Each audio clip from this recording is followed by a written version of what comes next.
الله أكبر الله أكبر. أشهد أن لا إله إلا الله. أشهد أن لا إله إلا الله.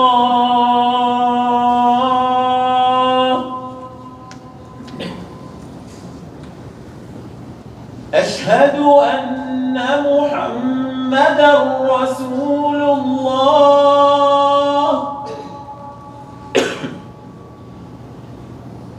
أشهد أن محمدًا رسول الله.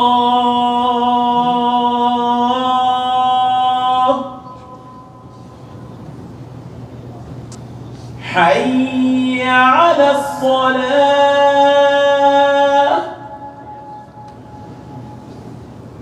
حي على الصلاة.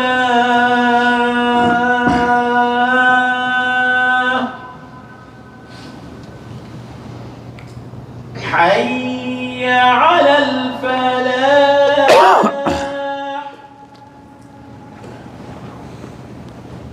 حي على الفلاح.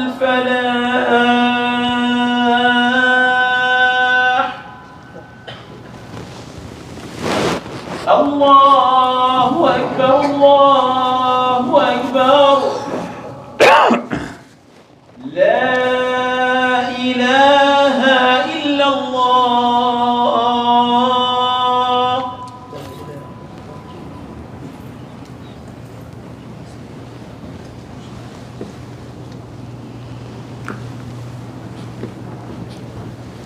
إن الحمد لله نحمده. إن الحمد كل الحمد لله نحمده ونستعين به ونستهديه ونستغفره ونعوذ بالله من شرور أنفسنا ومن سيئات أعمالنا. من يهده الله فهو المهتد ومن يضلل فلن تجد له وليا مرشدا. والصلاة والسلام على أشرف الخلق أجمعين سيد الأنبياء والمرسلين حبيبنا محمد صلى الله عليه وعلى آله وصحبه ومن تبعهم بإحسان إلى يوم الدين. اللهم اجمعنا معهم في عليين من غير سابقة عذاب ولا حساب. آمين يا رب العالمين. Dear brothers and sisters, an ayah of 3 words that we are going to speak about today, and we are gonna hold ourselves accountable and review our deeds and check our life. How did we before, and in the future, how will we react and reflect upon this ayah? قال الله عز وجل في القرآن العظيم: أعوذ بالله من الشيطان الرجيم. بسم الله الرحمن الرحيم. وقفوهم إنهم مسؤولون. وقفوهم إنهم مسؤولون. What does that mean? Stop them. People يوم القيامة, they are moving from one place to another. Some are, والعياذ بالله, moving towards Jahannam. Some are moving towards Jannah. Inshallah, we'll be among them. Moving towards the place of Hashr, moving towards the Mizan, moving on the Surat. People will, at a certain stage of Yawm al-Qiyamah, will be moving. And Allah gives an order to the angels. Stop them, a certain group of people. And according to ulama, these group of people were on their way to be punished. And Allah Azza wa Jal said, why do we stop them? The answer comes, the same ayah, 3 words. وَقِفُوهُمْ إِنَّهُمْ مَسْؤُولُونَ. Stop them. They are to be questioned. They are to be held accountable. Now, the meaning of this ayah can apply to every one of us, young and old, female or male, rich and poor, from all background, from all ethnicity. إنهم مسؤولون. They are gonna be questioned. They are gonna be held accountable. You and I will be asked for everything we do, we did, we took decision for. So how can I put this ayah as a slogan for my life? How can I put it on my forehead and move with this ayah? How can I feel it and live it? Very simple, yet very hard for many people. Just imagine, and I'm gonna make it so simple, I have young guys here, came from school. Just imagine after each thought, after each word that you utter, after each action that you take, after each deed, you have to answer this question. Why you're doing this, how you're doing this. This could be overwhelming to feel, but this is the truth. Everything we do, we are accountable for. Yes, Allah is the most forgiving. Yes, Allah, you can do istighfar, but that doesn't mean you do not stop and pause after each action and review. Do I have an answer? Brothers and sisters, this is the time to sit with ourselves between you and Allah and review, why am I here? And if I am going to be asked and held responsible for everything I do, I should be very careful. I should think twice and 3 and 10 times before any action or even before any word. Brothers and sisters, this is dangerous. If I am a father, I have to review, I have to hold myself accountable and check, am I the best father I can be? What will Allah ask me for? Raising my children in the right way, feeding them halal, treating them with respect and love, giving them the best of deen and iman that I could, teach them Quran and Arabic and Islam. Please, as a father, today test yourself. Sit with your wife and children, or even text them. Even when I ask people to sit with their family as if it is a huge matter, don't worry, text them, send them on the WhatsApp group you have with the family, and check how many of your children know the 5 pillars of Islam without second thought, and the 6 pillars of Iman. This is the basic foundation for Islam. And if they don't, teach them before it's too late, even if they are 30 years old. And if they don't, check yourself and have a bit of a blame to your own self. How could I even not work hard on this? How did I forget? Even if you've taught them and they forget, that's still your responsibility to remind them as a father. That's just one example of holding yourself accountable for the responsibility that Allah have put in your hands. وقفوهم إنهم مسؤولون. Stop them and ask them, what did they do? Ask them, مسؤول, responsible. If you are a mother, what kind of mother you are to your children? Is it just the cooking? Is it just the feeding? Is it just to check the homework? These are all important. I'm not saying they're not, but they're not enough.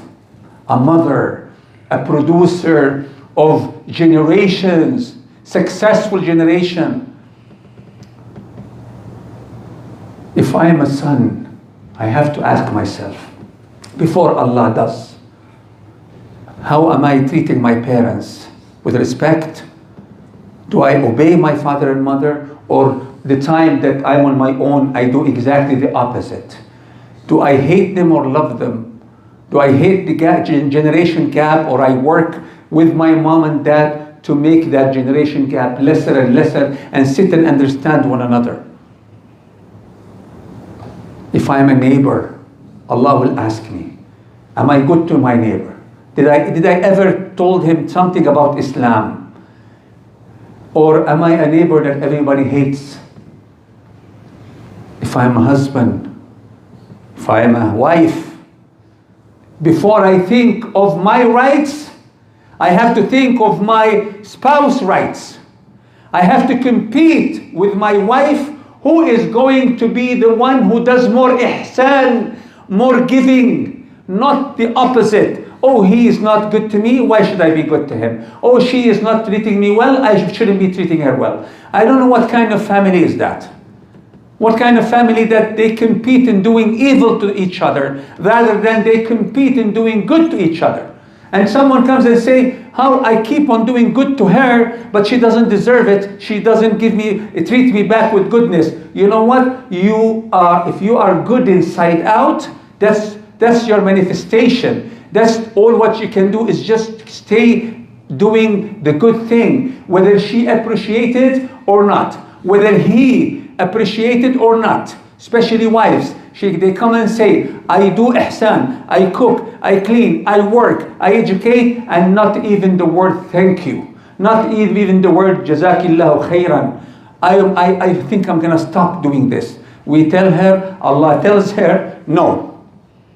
Do it for the sake of Allah. Allah will take care of your husband and family. And maybe if Allah make you to choose that your reward will be thank you and jazakumullah khair in dunya and appreciation and the best husband, or Allah will keep you the reward until Jannah time and give you an unlimited hasanat XYZ. And I'm sure she will choose Jannah and she will say, I'm fine. I'll go through the hardship of managing the relationship because the reward is huge. وقفوهم إنهم مسؤولون. Stop them and question them. Brothers, we shouldn't, and I'm talking to myself before you, we shouldn't just live because we are living. We shouldn't but just wake up, eat and sleep, and wake up, eat and sleep, and oh my God, time passes by. Alhamdulillah, I'm not doing big time haram. I have a family, I'm busy with my work. That's not why Allah created us. Allah created us for a reason, to establish deen in our lives and in dunya. And of course, those living, sleeping, eating, these are tools to help you establish deen. They are not your destination. They are used in your journey. Today, we together have to come up with this khutbah with at least one thing. I have to do a reset to my default programming in my life. Go back to basics and understand we are going to be questioned. Gaza today, not for 2 years, have been fighting for their freedom. Gaza are dying every day. I lost more than 350 of my own family members in Gaza. And every day they're lost. This is a test, but you know what? Not for them alone. It's a test for us. When we see dhulm, oppression, when we see occupation, when we see people are sacrificing their lives, not giving up, when we see hunger and death and injury, injustice, unjustified, what we are going to be questioned. What did we do about it? Can we do something? Yes. Yes, a lot. We can donate. We can make dua. We can talk on social media. We can educate ourselves. We can peacefully protest. We can tell the whole world about what's going on. We have to move. We cannot just watch and say, oh, I feel sorry about it, and then move on with our lives. You know how many orphans right now in Gaza? More than 100,000 kids are left without either two parents or one of the parents. More than 100,000, 10% of a million. That's 5% of Gaza. What can I do about it?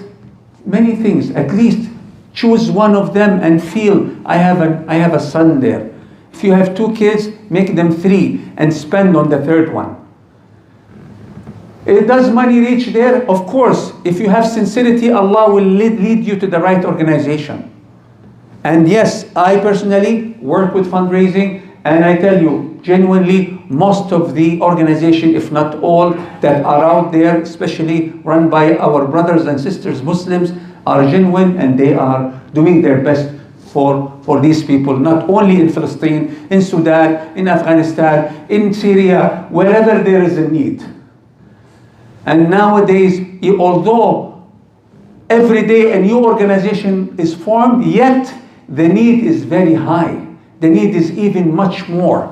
So don't be overwhelmed if you find fundraising going on everywhere you go. That's not even enough to fulfill 10% of the world need. Poverty is growing crazy. But this is an opportunity for us. اليد العليا خير من اليد السفلى. The upper hand is better than the lower hand. المؤمن القوي خير وأحب إلى الله من المؤمن الضعيف. Since Allah have chose you to be the strong mu'min, Allah in the hadith said the strong mu'min is better in the eyes of Allah than the weak one, and both are good in a way, as long as they connect with Allah Azza wa Jal. So even how less or more you have in your pocket or with your life, give, because Allah will ask me and you and question. That you know that Muhammad sallallahu alaihi wasallam have said, the meaning of the hadith, من بات شبعان وجاره جائع, he is not a mu'min. أو كما قال صلى الله عليه وسلم, you lose your iman or part of your iman if you will sleep with your stomach full and someone beside you, your neighbor, is hungry, and your neighbor doesn't have always to be your next door neighbor. Palestine is your neighbor, Syria is your neighbor, Afghanistan is your neighbor, Sudan is your neighbor. Now we live in a small village and we can reach anywhere we want. As long as you came to know about someone in need and you did not act upon it, you and I will be questioned. We have to prepare our answer. أقول قولي هذا وأستغفر الله لي ولكم فيفوز المستغفرين فاستغفروه.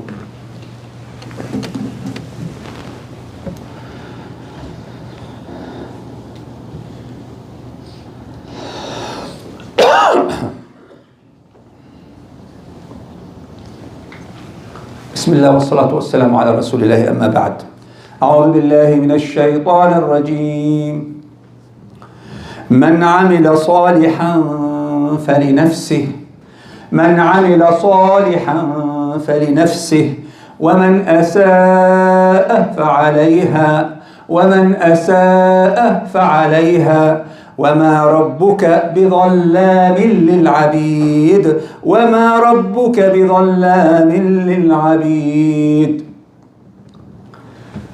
After you have shared in a very short time what does it mean to be held accountable يوم القيامة and in dunya, Allah Azza wa Jal says in these ayat, whoever does good, he or she does good for themselves.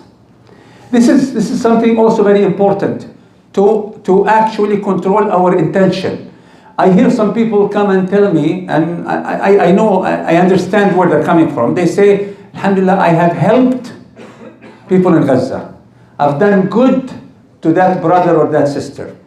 We have to, again, reformat our settings. You have done good to yourself. You have helped yourself, not others. This is how we should look about it. Because if this is the setting, من عمل صالحا فلنفسه, that means when I see a donation box, as an example, approaching me, I should feel happy. Because this is a reminder from Allah Azza wa Jal, a door of Jannah is opened for me to do good. Where most of us When we see someone with a box coming towards us, I say, oh my God. I mean, you try to look there and try to, go around it and speed. Why? Because I donated yesterday. Donation. Akhi, ukhti, sister, brother. This is a door of Jannah. If someone calls you to pray or to say dhikr, if someone tells you, say la ilaha illallah, would you be mad? Every minute, if someone tells you, say la ilaha illallah Muhammad Rasulullah, you're going to thank them. Why? Because they are encouraging you to do dhikr. And dhikr is ibadah. Every day we do 5 times prayer at least. And we're not bored. We accept it. Who told me and you that sadaqah should be once in a while? It is as long as you pray every day, it is required to do sadaqah every day. As long as, it doesn't matter how much. $1 a day keeps shaitan away. Prescribe $1 here, 2 here, 5 there, and leave it up to Allah. It's His money, and He told us to give from what He provided us. And that works for us. Last week I was in a masjid and they needed donations for the masjid, and I raised some money from the musallin. One guy came to me, and this is a true story, just last week, and he told me, Brother Yasser, 7 years ago you did a fundraising for Masjid Rawda Masjid in Mississauga, Meadowvale area. And he said that was a couple of days before Eid time. Wallahi, a true story from a brother, a Pakistani brother. He said, I only had $150 in my pocket, and I was hesitant because I kept that money for Eid. It's expensive to go out at Eid and buy stuff and gifts and take kids to the restaurants. Not everybody has a lot of money for that budget. And he kept that 150 cash. But mashallah, tabarakallah, we made a small reminder of Qala Allah, Qala Rasulullah. He got moved, and he felt that this masjid he is praying in, the Baytullah, the house of Allah Azza wa Jal, he should not think twice without giving to fulfill the bills and needs of the masjid before he thinks to fulfill the bills and the needs of Eid Salah or Eid party or Eid celebration. So he gave all the 150 for the will of Allah Azza wa Jal. The same night, according to him, he went home. Like all of us, especially men, we don't buy clothes every Eid. We go to the closet and check all the jackets that we have and the ties and stuff, and that we might wear them once every couple of years. Especially in this country, suit is not a big thing, but we come back home, we get 5, 6, 7 suits with us, subhanAllah. And we thank God the suit models don't change often, so the suit is always there for us when we need it.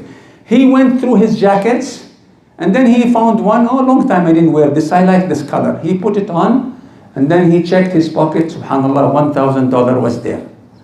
Subhanallah. He don't know when did he put it in his jacket. He asked his wife, she have no clue. He asked his kids, they have no clue. And he said, Alhamdulillah, that I did not donate or throw in my jacket in one of the boxes, because usually, sometimes when we clean our closet, clothes that we don't wear a lot or a long time, we just put it without maybe checking. Allah have rewarded him the same day, according to him, almost 10 times the payment he did. And now imagine what the Eid celebration would do. And imagine his attitude towards fundraising that's going to happen. I can speak of tens of real stories that some have happened to me personally, but the time of khutbah is short. Brothers, we don't have to prove that. Muhammad ﷺ in the solid Sahih Hadith said, and that whatever he says, it is from Allah Azza wa Jal, wahyun min Allah. He said, مَا نَقَصَ مَالٌ مِنَ الصَّدَقَةِ. Your sadaqah will not decrease from your money. And let's continue with the ayah. So, مَنْ عَمِلَ صَالِحًا فَلِنَفْسِهِ. If you do good, it's for your own sake. You have to feel good that you do good. And yes, you have to remember the one that you did good to, try to check that, alhamdulillah, your sadaqah did work for them. But it's for your own sake. And the other side, وَمَنْ أَسَاءَ فَعَلَيْهَا. If you do bad or if you do wrong, it's against you. You're not harming the word. Allah Azza wa Jal will never be, alhamdulillah, defected or by any means hurt. وَلِلَّهِ الْمَثَلُ الْأَعْلَى, you're hurting yourself. So the time I see, and I keep on saying about the donation because today we have a very good organization collecting for Gaza. So I encourage myself and you to act positively and compete in goodness. So I use that example a lot. So next time you see a box, remember Allah made this box visible for you for a reason. He's inviting you to do good to yourself, number one. Second, to others. Because Allah could have created everybody rich, everybody healthy. But Allah created healthy and sick, rich and poor. So we can work together as ummah. And even for non-Muslims, we're encouraged to help homeless people, indigenous in need, wherever you can help. And let's consider that as an investment. As a very small example I heard from a financial manager, he said, if the whole world, but now we're talking Muslims, will look at sadaqah as an investment, every dollar, it will be rewarded with $700. That's a number in Islam available in the Quran and Sunnah, 700 times back, plus more. That you will be looking at every donation, every fundraising as an opportunity to increase your money. And what better than putting your money in the hands of Allah Azza wa Jal. And the ayat, after saying, مَنْ عَمِلَ صَالِحًا فَلِنَفْسِهِ وَمَنْ أَسَاءَ فَعَلَيْهَا, those who do good is for themselves, those who do bad are against themselves. And Allah said, وَمَا رَبُّكَ بِظَلَّامٍ لِلْعَبِيدِ. And Allah will never oppress any of His servants. Which means that He knows exactly what you're doing, and He's going to treat you with the most just way that you would ever imagine. Which means we have to work on our niyyah to get the maximum reward. And we have to watch our steps from the time we wake up until we sleep. وقفوهم إنهم مسؤولون. Stop them, they are going to be questioned. This is one thing today, go home with, teach your children, check yourselves. And as I told you, one example only, as a father, check how much your son, your daughter and your wife know about Islam. Salah, check their salah. Brothers, whenever I check the salah of myself and others in my family, I find something that I can improve upon. Each one of us, don't think you know enough. This is a call for us to question ourselves before we are questions. قال عمر بن الخطاب رضي الله عنه حاسبوا أنفسكم قبل أن تحاسبوا وزنوا أعمالكم قبل أن توزن عليكم. Question yourself before you're being questioned, and weigh your deeds before it's going to be weighed upon you.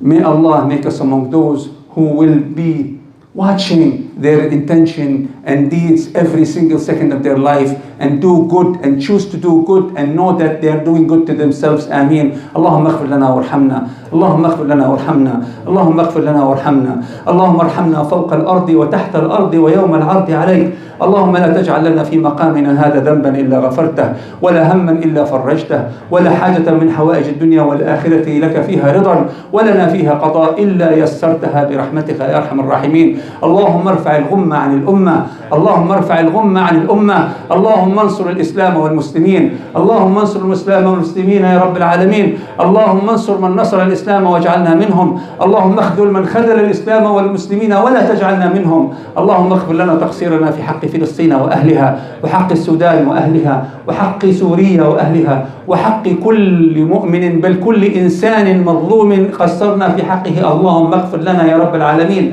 اللهم آت أنفسنا تقواها. اللهم اغسلنا بالماء والثلج والبرد. اللهم قوي إيماننا. اللهم احمنا واحمي أبناءنا وبناتنا. اللهم اجعل بيوتنا يا رب العالمين بيوت عامرة بالإيمان وطاعة الرحمن. اللهم أنر بصيرتنا يا رب العالمين. اللهم ارزقنا رزقا حلالا طيبا مباركا فيه. اللهم اجعلنا ممن يصاحب رسول الله صلى الله عليه وسلم في الجنة في الفردوس الأعلى من غير سابقة عذاب ولا حساب يا رب العالمين. اللهم اجعلنا من المتصدقين والمتصدقات. Oh Allah, make us among those who hear the best of talk and follow the steps of Rasulullah sallallahu alaihi wasallam and make sunnah available in their life and be the real Muslims that Allah Azza wa Jal is going to be proud of, and Muhammad Sallallahu Alaihi Wasallam will be the leader of. Ameen, ameen, ameen. On our way out, make sure to line up, compete in donating to the people of Palestine and Gaza and wherever they need, and do not hesitate. This is an investment for your life. إن الله وملائكته يصلون على النبي يا أيها الذين آمنوا صلوا عليه وسلموا تسليما. وأنت يا أخي أقم الصلاة. الله أكبر الله